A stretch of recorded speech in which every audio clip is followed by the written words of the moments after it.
So in today's video, I'm going to be talking about some of the struggles that autistic people face in our daily lives, but I'm also going to be talking about some of the positive things that go alongside our autism as well, because it's not all negative. We can be really educated, and we can sometimes, not only a small minority of us, but some autistic people can even have really high intellectual levels.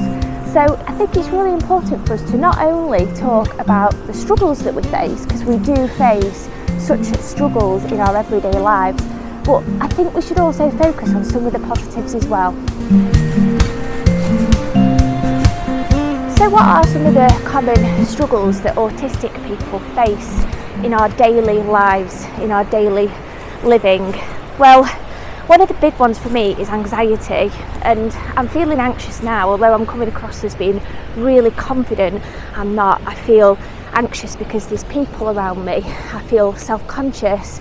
I feel like people are looking at me, and that might sound really weird because I'm making these videos, but actually the videos help me, because while I'm making these videos I'm not concentrating on other people around me. But anxiety is high up there with a daily living challenge of autism, and I think if you ask most autistic people, they'd agree that a lot of us, we suffer terribly from anxiety. Another thing that affects me as an autistic person is executive dysfunction. Now I get this a lot, and usually I can forget to take my medication, or I can misplace items, or I can do stupid things. The last one was pouring milk into a hot water bottle instead of pouring the hot water into, because I was making a coffee in a hot water bottle at the same time, and it just all went a bit pear-shaped. And those are just simple things, but when these things happen in our everyday lives, being late to appointments, trying to motivate ourselves to be on time for a dental or hairdressing appointment, setting out tasks and trying to formulate a plan and put the plan into action, and when those things are constantly impaired in our daily lives, it can really affect like our jobs and employment. And so executive dysfunction can be quite detrimental to our existence. Another thing that commonly affects autistic people is sensitivities, and that can be sensitivities to our surroundings. That's why you'll hear a lot of autistic people telling you that they prefer to be in solitude, away from crowds of people, away from traffic and loud noises, like the loud noise of the car horns going off can be really startling. It could produce a startle response in me, actually. So we can get really overwhelmed by sensory triggers in our environment, and that can lead to overload and meltdowns. Another thing that can really affect autistic people is having sleep problems, difficulty getting to sleep, and then difficulty staying asleep for long periods of time, and that's usually due to anxiety and rumination. Now, if you don't know what rumination is something where we constantly, repetitively worrying about what we've said to somebody through the day, or how we've acted, or if we've offended somebody. And although we might come across as being okay because we're masking during the day, at night time, when everything goes quiet, our brains go into hyperdrive, and we start ruminating and worrying about things. And as a result of that, we lose sleep, and that can be devastating, because then if we're expected to get up to work or education or whatever in the morning, it can lead us grumpy, and that again can lead to overload, which can lead to more anxiety, and you can see it's like a repetitive response. Another thing that really affects me as an autistic person is eye contact, and I'm sure if you have autism or even anxiety, you can relate. This is why I love to be around nature, surrounded by geesicles. I call them geesicles because when it's cold, it's like icicles plus geese equals geesicles. But I don't mind, because there's look at them, there's no expectation from me. They're not expecting me to make conversation or eye contact. And when I look people in the eyes, I've said it on previous videos, I don't know which eye to look in, which is quite embarrassing. I feel like I'm going cross-eyed, which makes my anxiety even worse. And I think eye contact for me is one of those things that's, it's a really personal thing, you know. It feels like somebody's reading my mind and my inner thoughts and feelings, and I just hate it. I'll do it because it's socially acceptable to do it, especially working in healthcare.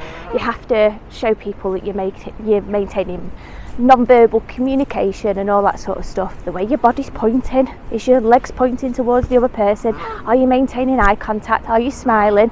Are you talking to them about the correct things and responding at the right time, but it doesn't mean to say that I enjoy eye contact. It makes me feel really uncomfortable. I do it for like my dad and my family and people I'm comfortable with, but complete strangers, when they see me making eye contact, I am faking it.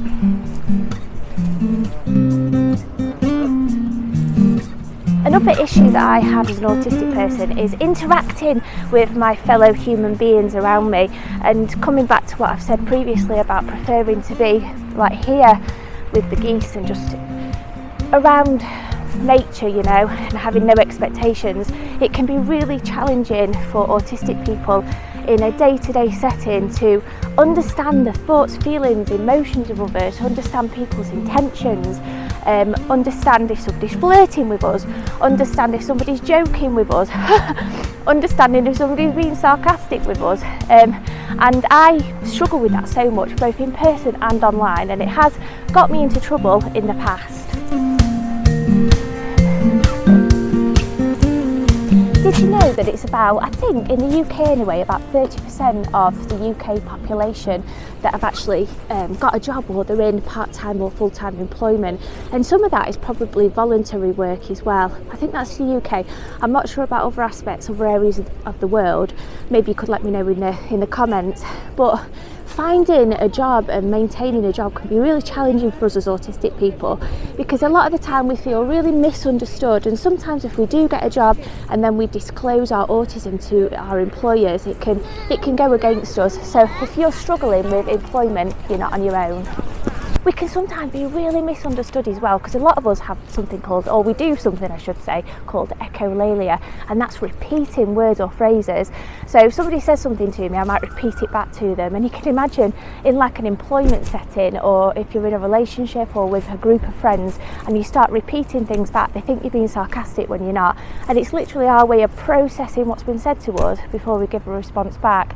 But it can be really challenging for us, and it can go against us when we're trying to form relationships with others. And you can just imagine, because we face all these challenges and communication barriers, then we can feel really isolated from other people, and we can often feel, autistic people will often tell you that we feel like aliens on this planet. It feels like we don't quite fit in, with that little piece of a jigsaw that just doesn't quite fit, and that's how we feel. That's how I feel often.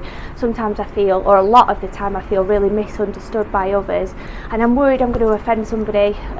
Constantly worried about my body language. I feel rigid in social situations, and the whole talking to people and being around people and crowds of people, shopping environments for example, anywhere where there is people around me makes me feel uncomfortable and anxious. And so as a result of that, you can imagine and you can understand why autistic people, we tend to isolate ourselves away from the rest of the world and cut ourselves off, and that can be really, really lonely.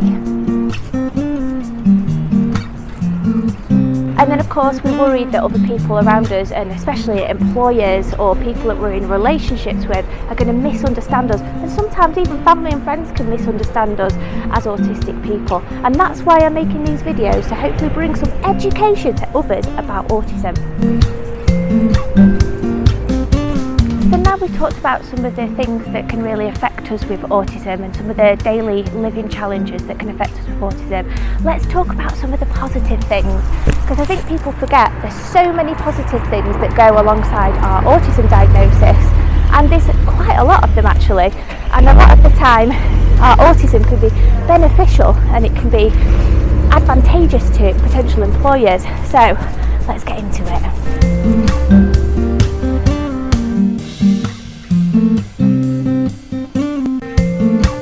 One of the positive things that go alongside autism is our ability to hyper-focus on subjects for long periods of time. And I can do this. I can get really engaged in my special interests for hours, days, and sometimes I can lose sleep and forget to eat my dinner or tea because of it. But it can be really good because, like for example, when I studied medicine, when I went to medical school, I was really interested in biology and chemistry, so I used to hyper focus for long periods of time learning about my special interest at the time. And so when we hyper focus and we fixate on certain subjects, we can become mini experts, and sometimes, especially if we're going a career pathway, with regards to our special interest, it can be really advantageous to employers. Autistic people, we have a really strong sense of social justice, and that means right and wrong, and we like to follow rules. So we always use the analogy driving in a 30-mile-an-hour zone, and if we see somebody going over that, it makes us unhappy, and that can apply to like work scenarios and things. We feel that rules are there for a reason, and because we follow them, then everybody else should follow them. I'm not saying all of us are exactly the same, because obviously like everybody else we're all different, but it's a real positive thing because our sense of justice is paramount to us. And so when I hear on the news these criminals being called autistic, that really upsets me, because you know what, I'm here to tell you that is absolutely wrong. The vast majority of autistic people are law-abiding citizens, and we're good people. Another positive attribute of autism is our creativity. Now, a lot of autistic people, we're absolutely creative, and a lot of autistic people have actually designed computer games. So a lot of the games that you play now can be designed by or with autistic people, and some famous people are also autistic. And although there's just a small amount of people that have got savant skills, we do exist. Not we, say we. I'm a savant, obviously I'm not. But people with exceptional creativity do exist, and a lot of autistic people, we go into like the arts and sciences, and so I think that's a real positive thing. I don't know what you think, leave a comment below. And of course, what goes alongside creativity with autism is our attention to detail, and that can come back to our ability to hyperfocus over long periods of time.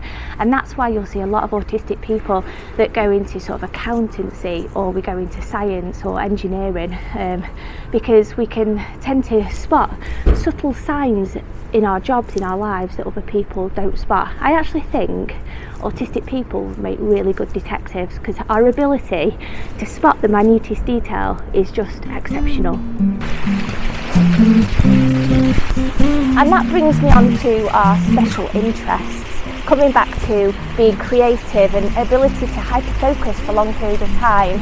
And special interest to an autistic person is something that's really fundamental to our health, our emotional health and mental well-being. And you'll find a lot of autistic people that engage in their special interests in order to recharge the battery. And it's real positive, because if we are focusing on a certain subject, say for example medicine, for days, weeks, months, and it consumes our life, then we can become mini experts. So you can imagine in an employment setting, for example, like medicine, if we are absolutely interested in a particular subject, it can be really beneficial for everybody.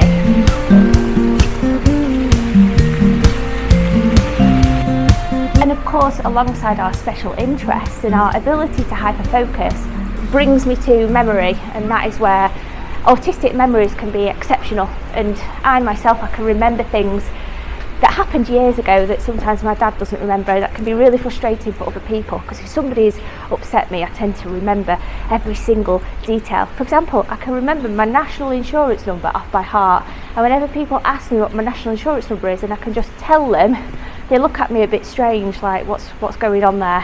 Leave a comment below, what's your memory like, and can you guys remember your national insurance number? And let's not forget our ability to creative problem solve. Autistic people were really good at something called thinking outside the box. I think a lot of people, obviously we're all different, that goes for autistic people and non-autistic people, but most people see things in a particular way, and autistic people, because we're able to hyper focus and see minute details, we tend to see things that other people can't, and so we can be really good at critical or creative thinking and thinking outside the box. Autistic people by nature, we're quite truthful, and so we tend to tell people what we think. It's a positive thing, and there's not much of that in society these days, and I think that can be really beneficial to potential employers, for example, because employers and people around us in relationships, for instance, you expect people to tell you the truth. It makes for good team building and good friendship building and relationship building, and it builds trust. And by nature, autistic people were very truthful. And the final one that I want to end with is loyalty. autistic people are incredibly loyal.